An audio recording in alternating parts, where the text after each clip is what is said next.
तो हाय, कैसे हैं आप सभी।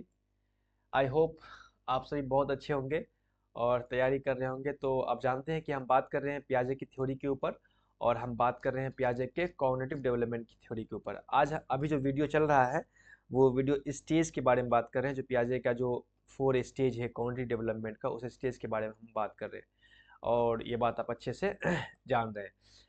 तो हमने पिछले वीडियो में जो आपने वीडियो देखा होगा उसमें हमने बात किया था सेंसरी मोटर स्टेज के बारे में, पियाजे के सेंसरी मोटर स्टेज के बारे में हमने बात किया था, जिसमें लैक ऑफ सिंबॉलिक थिंकिंग की बात किया था, सेंसेस के बारे में बात किया था। आज जो हम बात करेंगे वो बात करेंगे स्टेज नंबर 2 के बारे में। स्टेज नंबर 2 यानी कि प्री ऑपरेशनल स्टेज। पियाजे का जो स्टेज नंबर 2 है कॉग्निटिव डेवलपमेंट का, पियाजे ने कहा था जो जो इंसान का जो कॉग्निटिव डेवलपमेंट होता है, संज्ञानात्मक विकास जो होता है वो 4 अवस्थाओं में होता है। तो पहली अवस्था के बारे में हम बात कर चुके हैं, सेंसरी मोटर स्टेज के बारे में, और आज बात करेंगे स्टेज नंबर 2 के बारे में, जो प्री ऑपरेशनल स्टेज है, पूर्व संक्रियात्मक अवस्था। प्री ऑपरेशनल स्टेज, पूर्व संक्रियात्मक अवस्था। ये अवस्था जो है 2 से लेकर के 7 साल के उम्र के बीच की अवस्था है। जब बच्चा 2 से लेकर के 7 साल के बीच में आता है तो यानी बच्चा प्री ऑपरेशनल स्टेज में पहुंच गया है, पूर्व संक्रियात्मक अवस्था में पहुंच गया है। और इस स्टेज को अर्ली चाइल्डहुड के नाम से भी जाना जाता है, अर्ली चाइल्डहुड के बाद नाम से। अब बच्चा जब प्री ऑपरेशन स्टेज में पहुंच गया, पूर्व संक्रियात्मक अवस्था में पहुंच गया, तब बच्चे के अंदर कौन कौन से कैरेक्टरिस्टिक डेवलप होते हैं उसके बारे में हम बात करेंगे। हमने प्री ऑपरेशनल स्टेज में बात किया था कि प्री ऑपरेशनल स्टेज में जब बच्चा होता है, यानी बच्चा जब जो 0 से लेकर के 2 साल की उम्र के बीच में होता है, तो बच्चे के अंदर कौन कौन से कैरेक्टरिस्टिक डेवलप होते हैं। उसी तरह प्री ऑपरेशनल स्टेज में जब बच्चा पहुंचता है, 2 से लेकर के 7 साल के बीच में पहुंचता है, अर्ली चाइल्डहुड के अवस्था में पहुंचता है, तब बच्चे के अंदर कौन कौन से कैरेक्टरिस्टिक कॉग्निटिव डेवलपमेंट बच्चे का कैसे होता है उसके बारे में बात करेंगे। आइए, तो इसमें जो सबसे पहला कैरेक्टरिस्टिक है वो है सिंबॉलिक थिंकिंग, प्रतीकात्मक सोच। अब यहाँ बच्चे के अंदर प्रतीकात्मक सोच, सिंबॉलिक थिंकिंग बच्चे के अंदर डेवलप हो जाता है। यानी कि यहाँ आने के बाद बच्चे जो है वो सिंबल को, लैंग्वेज को, सिंबल को, वर्ड्स को, पिक्चर को समझने लगते हैं। इन this stage children start symbolic thinking. इस स्टेज में बच्चे जो है सिंबॉलिक थिंकिंग उसके अंदर आ जाता है। ही और शी स्टार्ट यूज लैंग्वेज। अब बच्चा यहाँ भाषा का इस्तेमाल करना शुरू कर देता है, सिंबल का इस्तेमाल करना शुरू कर देता है, जैसे कि वर्ड्स का इस्तेमाल करेगा, पिक्चर का इस्तेमाल करेगा टू रिप्रेजेंट ऑब्जेक्ट। किसी ऑब्जेक्ट को रिप्रेजेंट करने के लिए, किसी ऑब्जेक्ट को बताने के लिए बच्चा आप लैंग्वेज का, सिंबल का, वर्ड्स का, पिक्चर का इस्तेमाल करना शुरू कर देता है। इसे कहते हैं सिंबॉलिक थिंकिंग, ठीक है ना। उसके बाद दूसरा जो कैरेक्टरिस्टिक है बहुत इंपॉर्टेंट है, कई सारे एग्जाम में क्वेश्चन पूछा गया है, वो है ईगोसेंट्रिक, अह केंद्रित, केंद्रित, अहम केंद्रित कैरेक्टरिस्टिक। ईगोसेंट्रिक, अहम केंद्रित कैरेक्टरिस्टिक। ये ईगोसेंट्रिक कैरेक्टरिस्टिक क्या है? ईगोसेंट्रिक मीन्स का मतलब है, ईगोसेंट्रिक मीन्स मतलब है thinking only about yourself and not what other people's point of view.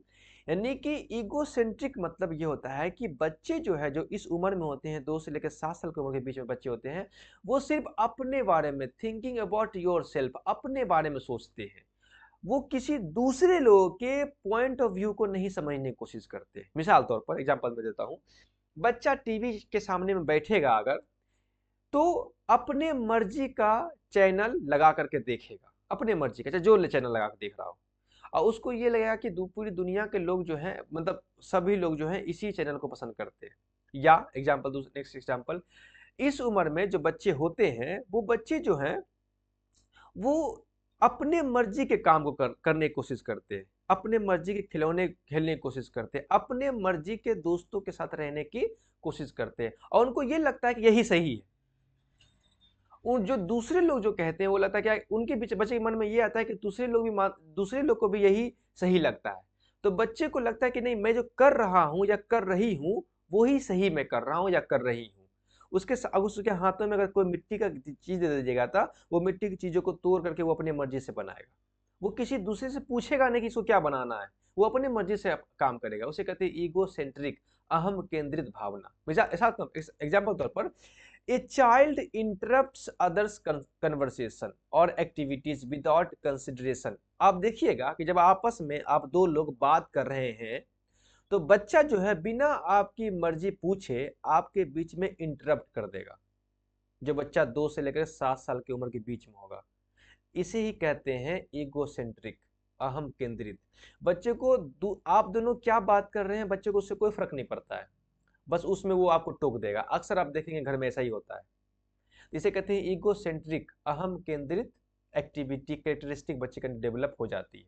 अच्छा, दूसरा है सेंट्रेशन, केंद्रीकरण। सेंट्रेशन क्या है? केंद्रीकरण। इस उम्र में जो बच्चे होते हैं वो बच्चे किसी चीज को एक पॉइंट ऑफ व्यू से देखते हैं, सेंटर एक पॉइंट ऑफ व्यू से, ओवरऑल नहीं देखते। एग्जाम्पल तौर पे मैं आपको एग्जाम्पल देता हूं। पियाजे ने एक रिसर्च किया और उसने मिट्टी के एक गीले मिट्टी को ले लिया, उसको इस तरह से रख दिया एक ढेर बना करके, और उतने ही वजन का, उतने ही क्वांटिटी का उसने एक मिट्टी लिया और उसको इस तरह से इस तरह से बना दिया, इस तरह से ऐसे कर दिया, इस तरह से। और बच्चे से पूछा गया कि बताओ किसमें मिट्टी ज्यादा है। तो चूंकि बच्चे ने देखा कि इसका साइज बड़ा है, ये ज्यादा है, और इस पे बच्चे ने ध्यान नहीं दिया, बच्चे ने इस पे ध्यान दिया, तो उसने कहा कि मिट्टी इसमें ज्यादा है। इसे कहते हैं सेंट्रेशन। मिसाल तौर पर दूसरा एक्सपेरिमेंट किया पियाजे ने। यहां बताता हूं मैं। पियाजे ने ले लिया इस तरह से 1 2 3 4 5 6 7 8 9 10 11 12 13 14 15 16, इस तरह से उसने कुछ सिक्का ले लिया, कॉइन्स। एक 16 सिक्के को इस तरह से लगा दिया और फिर 16 सिक्के लिए 1 2 3 4 5 6 7 8 9 10 11 12 13 14 15 16, और उसको इस तरह से लगा दिया। अब बच्चे से पूछा, देखिए इसमें भी 16 सिक्के हैं और इसमें भी 16 सिक्के हैं। बच्चे से पूछा कि बताओ किसमें ज्यादा सिक्के हैं, तो बच्चे ने कहा इसमें ज्यादा सिक्के हैं। बच्चे ने देखा कि ये सिक्के ज्यादा है यहाँ, तो उसने कह दिया कि इसमें। इसे कहते हैं सेंट्रेशन, केंद्रीकरण। और सेंट्रेशन के वजह से जो बच्चे के अंदर सेंट्रेशन की कैरेक्टरिस्टिक डेवलप होती है, फोकस ऑन वन एस्पेक्ट। बच्चे सिर्फ एक एस्पेक्ट को देखते हैं, ओवरऑल एस्पेक्ट को नहीं देखते हैं। और इस सेंट्रेशन के वजह से बच्चे के अंदर जो है लैक ऑफ कंजर्वेशन, संरक्षण का अभाव पाया जाता है। लैक ऑफ कंजर्वेशन, आपने कंजर्वेशन की थ्योरी पढ़ा होगा कि लैक ऑफ कंजर्वेशन, संरक्षण का अभाव पाया जाता है बच्चे के अंदर। क्यों? क्योंकि बच्चा जो है वो एक एस्पेक्ट पे फोकस होता है, पूरे ओवरऑल चीजों को नहीं देखता है। इसे कहते हैं सेंट्रेशन। ठीक है, आई होप आप बात को समझ गए होंगे। नेक्स्ट कैरेक्टरिस्टिक देखते हैं। अब है अपरिवर्तनीयता, इरिवर्सिबिलिटी। इरिवर्सिबिलिटी ये क्या है? बच्चे जब बच्चे 2 से लेकर के 7 साल की उम्र के बीच में होते हैं तो उसके अंदर जो है इरिवर्सिबिलिटी होती है, अपरिवर्तनता होती है। In Piaget theory, irreversibility refers to the inability to mentally reverse or undo a action or transformation। यानी पियाजे ने कहा कि बच्चे के अंदर जो है मेंटली जो है वो इन बच्चे के अंदर बच्चा मेंटली उतना सक्षम नहीं होता है जो किसी चीज को दोबारा से, अगर किसी चीज को एक बार कर दे तो उसको रिपीट कर सके। रिपीट मतलब ये समझे कि उसको दोहरा सके, उल्टा कर सके। मिसाल तौर पर पियाजे ने कहा कि बच्चे जो है वो मेंटली उतने सक्षम नहीं होते हैं इस उम्र में कि वो किसी चीज को रिवर्स कर सके, यानी किसी चीज को वापस उसी तरह से दोहरा सके। मिसाल तौर पर एग्जांपल मैं आपको देता हूं। बच्चे इस उम्र में जब होते हैं तो उसको कहेंगे कि कोई मतलब कोई ब्लॉक से एक टावर बनाओ, उसने वो ब्लॉक से वो टावर बना देगा, है ना। ब्लॉक से वो टावर बना देगा, ब्लॉक से वो किसी तरह का टावर बना देगा, मतलब एक शेप बना देगा। और उसको कहें, अब उस बच्चे से कहें उसको टावर को हटा दे, तोड़ दे, और बच्चे से कहे कि फिर से इससे बनाओ, तो वो बच्चे को फिर से नहीं बना पाएगा। इसे कहते हैं इरिवर्सिबिलिटी। मिसाल दूसरा एग्जांपल, बच्चे एक काम को कर देंगे लेकिन उसको फिर दोबारा करने बोलिएगा उलट करके, तो वो काम को नहीं कर पाएंगे। एग्जांपल तौर पर इस उम्र में बच्चे जो हैं वो अगर आपके पास विंडो है तो विंडो को बंद कर देंगे लेकिन वो खोल नहीं पाएंगे। ये एक एग्जाम्पल है। या अगर गेट है लगा, केवाड़ी है, तो केवाड़ी के जो छिटकी होता है उसको लगा देंगे लेकिन वो उसको खोल नहीं पाएंगे। इसे कहते हैं अपरिवर्तनीयता। आई होप इस बात को आप समझ गए होंगे। दूसरा है इलॉजिक, अतार्किक। इस उम्र में बच्चे के अंदर कोई लॉजिक नहीं होता है, कोई तर्क नहीं होता है। वो अजीब अजीब चीजों को डिमांड करते हैं बच्चे। जैसे मिसाल तौर पर बच्चे बोल रहे हैं क्या कि पापा मैं बाइक चलाऊंगा। नहीं, 2 से लेकर के 7 साल की उम्र का बच्चा है, वो कहेगा, जिद कहेगा कि हम बाइक चलाएंगे। वो 2 से लेकर के 7 साल का बच्चा है, वो कहेगा बच्चा पापा हम पापा मैं 4 व्हीलर चलाऊंगा, या पापा मैं मुझे हवाई जहाज चाहिए। तो इस तरह के बच्चे बात करते हैं, वो इलॉजिक, उसके मतलब उसके अंदर कोई लॉजिक नहीं होता है। तो ये 5 नंबर के 6 नंबर है एनिमिज्म, जीववाद। ये बड़ा नॉर्मल एग्जाम्पल है कि जब बच्चे 2 से लेकर के 7 साल की उम्र में होते हैं तो आप देखेंगे कि बच्चे खिलौने से खेलते हैं। जो गुड़िया होता है, गुड्डा या गुड़िया होता है, उसकी शादी करते हैं। यानी वो ऑब्जेक्ट में भी जान मानते हैं कि वो उसमें भी जान है। यानी खिलौने को एज ए डॉल को एज ए ह्यूमन बीइंग समझते हैं, उसको खाना खिलाते हैं, उसको कपड़े पहनाते हैं, उसकी शादी कराते हैं। अब देखें, उसे कहते हैं एनिमिज्म। तो इस उम्र में बच्चे के अंदर जो है एनिमिज्म, जीववाद का सोच बच्चे के अंदर, कैरेक्टरिस्टिक बच्चे के अंदर डेवलप हो जाता है। एग्जाम्पल अगर मैं बात करूं तो टॉकिंग ऑफ ऑब्जेक्ट, बच्चे जो है खिलौने से बात करते हैं। A child talks a doll और stuffed animals as if it were alive. यानी कि बच्चे जो है खिलौना जो उसके पास है, उस खिलौने से बात करेंगे कि तुम्हारी तबीयत कैसी है, तुम्हारे बुखार, तो तुम्हें भूख लगी हुई है, तुम खाना खाओगे। इस तरह की बातें करते हैं, तो यानी उसे कहते हैं एनिमिज्म, जीव बात करते हैं। आई होप आप बात को समझ रहे होंगे। नेक्स्ट जो कैरेक्टरिस्टिक है टॉयज। इस उम्र को, इस 2 से लेकर के 7 साल के वक्त जो है उसे कहा गया है टॉय एज। क्यों? क्योंकि इस उम्र में बच्चा ज्यादातर खिलौने से खेलते हैं, ज्यादातर। In this stage childrens love playing with toys and are not yet ready to play with others. यानी कि बच्चे जो है इस उम्र में ज्यादातर खिलौने से खेलते हैं, किसी दूसरे चीजों से खेलना उसको पसंद नहीं है। उसे कहते हैं टॉय, इसलिए इसको इस उम्र को कहते हैं टॉय एज। ओके। नेक्स्ट जो कैरेक्टरिस्टिक है वो है make believe play. Make believe के प्ले कह सकते हैं, या उसको प्रिटेंड प्ले कह सकते हैं, या उसको इमेजिनरी प्ले कह सकते हैं, काल्पनिक खेल।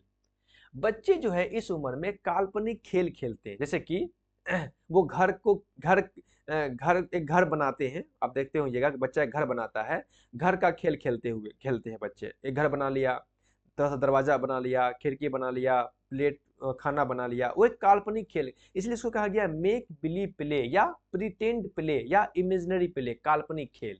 इस उम्र में make believe play, also known as the pretend play या imaginary play, is a type of play, एक प्ले का एक प्रकार है, where children use their imagination to create new worlds and adventure. इस खेल में बच्चे जो हैं वो इमेजिनेशन के जरिए एक नया दुनिया तैयार करते हैं, एक नया इन्वायरमेंट बनाते हैं, और उस इन्वायरमेंट में सब बच्चे जो है खेलते हैं। कोई घर बनाते हैं, डॉल को सजाते हैं, खाना बनाते हैं, पत्ते पे खाना देते हैं। नहीं, एक इमेजिनरी वर्ल्ड वो तैयार करता है, क्रिएट करता है, और बच्चे सब खेलते हैं। उसे कहते हैं make believe play, pretend play, या इमेजिनरी प्ले। अच्छा, सिंबॉलिक प्ले, प्रतीकात्मक खेल। इसमें भी एक सिंबॉलिक प्ले भी एक बड़ा इंपॉर्टेंट पॉइंट है। सिंबॉलिक प्ले आप देखते होंगे कि इस उम्र में बच्चे जो हैं वो छड़ी लेकर के उसको कहते हैं कि ये तलवार है, मैं तेरा तेरा गर्दन काट दूंगा। उसे कहते हैं सिंबॉलिक प्ले। नहीं, किसी चीज को लेकर के उसको हथियार के तौर पर या किसी चीज के तौर पर बच्चे जो है उसको खेलते हैं, सिंबल बना करके। जैसे यूजिंग ए स्ट्रॉ, एक स्ट्रॉ ले लेंगे, एक तिनका ले लेंगे एज ए स्वॉर्ड, उसको कहेंगे कि ये तलवार है। और using cardboard box as a house, और उसने वो एक कार्डबोर्ड बॉक्स ले लेंगे, उसको घर बोलेंगे कि ये मेरा घर है। दिस इज द ये जो है सिंबॉलिक प्ले का एग्जाम्पल है, सिंबॉलिक प्ले प्रतीकात्मक खेल का एग्जाम्पल है। और दूसरी जो इंपॉर्टेंट बात याद रखिएगा कि ये जो उम्र है, जो 2 से लेकर के 7 साल का जो उम्र है बच्चे के अंदर, ये जो है the crucial stage of language development, यानी लैंग्वेज डेवलपमेंट का सबसे इंपॉर्टेंट स्टेज है ये। Crucial stage of language development, language development का सबसे इंपॉर्टेंट स्टेज है ये। अगर आपके घर में कोई बच्चा ऐसा हो जो प्री ऑपरेशनल स्टेज में हो, यानी कि जो 2 से लेकर के 7 साल की उम्र के बीच में जो बच्चा, अगर कोई बच्चा हो, तो इंसान को कोशिश करना चाहिए कि उस बच्चे को लैंग्वेज रिच इन्वायरमेंट में रखें, उस इन्वायरमेंट में रखें जहां अच्छी भाषाओं का इस्तेमाल किया जाता है। उसके साथ बुरे भाषा का इस्तेमाल करने से बचना चाहिए। और इस उम्र में जो बच्चा जो भाषा सीखेगा, ता उम्र उस चीजों का उस पर असर देखने को मिलेगा। तो इसीलिए ये जो स्टेज है 2 से लेकर 7 साल की उम्र का जो स्टेज है, इसको कहा गया language rich environment. Language rich मतलब crucial stage of language development. लेकिन लैंग्वेज डेवलपमेंट का बहुत महत्वपूर्ण अवस्था है ये। तो इस बात पर ध्यान रखना चाहिए लोगों को। अगर अगर उसके घर में कोई इस उम्र के बच्चे हैं तो लोगों को इस बात पर ध्यान रखना चाहिए। तो ये था स्टेज नंबर 2। हम नेक्स्ट वीडियो में बात करेंगे स्टेज नंबर 3 पर, जो है कंक्रीट ऑपरेशनल स्टेज। तो मैं एक मरतबा आपको रिपीट कर देता हूँ, आप इस बातों को बिल्कुल याद रखेंगे अच्छे से कि कौन से स्टेज में किसकी बात हो रही है। तो पहला स्टेज जो है, जो पहली जो कैरेक्टरिस्टिक है वो है सिंबॉलिक थिंकिंग। बच्चे के अंदर सिंबॉलिक थिंकिंग आ जाता है, बच्चे वर्ड्स को, लैंग्वेज को समझने लगते हैं। ईगोसेंट्रिस, बच्चे जो है ईगोसेंट्रिक हो जाते हैं, अहम केंद्रित, वो अपनी बातों को ज्यादा प्रायोरिटी देते हैं, दूसरे की बातों को प्रायोरिटी नहीं देते हैं। सेंट्रेशन, सेंट्रेशन मतलब बच्चे पूरी चीज, जो चीज आपके उसके सामने, बच्चे के सामने में कोई चीज है तो बच्चे उस पूरी चीज को किसी एक पॉइंट ऑफ व्यू से देखते हैं। उसके बाद है इरिवर्सिबिलिटी, अपरिवर्तनीयता। उसके बाद है इलॉजिक, बच्चे के अंदर कोई लॉजिक नहीं होता है। एनिमिज्म, बच्चे के अंदर जी बात, वो खिलौने से खेलते हैं, मतलब वो ऑब्जेक्ट को एक एज ए ह्यूमन बीइंग समझते हैं। टॉय एज, बच्चे को इस उम्र में बच्चा जो है उसे टॉय एज कहा गया है, क्योंकि बच्चे ज्यादातर खिलौने से खेलते हैं। Make believe play, pretend play या इमेजिनरी प्ले, काल्पनिक खेल। और सिंबॉलिक प्ले, बच्चे जो है सिंबल को किसी चीज को, कोई सिंबल है उसको कोई और चीज मान करके, जैसे कि लकड़ी को स्पून मान करके चम्मच मान करके बच्चे खेलते हैं, तो इसे ये सिंबॉलिक प्ले है। आपका बड़ा अच्छा एग्जांपल आप देखेंगे कि बच्चे जो पहले जब हम लोग खेलते थे चोर पुलिस का खेल खेलते थे, तो लकड़ी के खिलौने को, लकड़ी को काट करके बच्चे उसको गोली बनाते थे और उसी से खेलते थे, उसे कहते हैं सिंबॉलिक प्ले। तो इस तरह से प्री ऑपरेशनल स्टेज का ये कुछ कैरेक्टरिस्टिक है, और ये लैंग्वेज डेवलपमेंट का सबसे इंपॉर्टेंट स्टेज है। ये बात को भी आपको याद रखना चाहिए। तो मिलते हैं नेक्स्ट वीडियो में, जहां हम बात करेंगे कंक्रीट ऑपरेशनल स्टेज के बारे में। तब तक के लिए वीडियो देखते रहें, अपनी तैयारी करते रहें। फिर मिलते हैं नेक्स्ट वीडियो में। अपना ख्याल रखें। Okay, bye.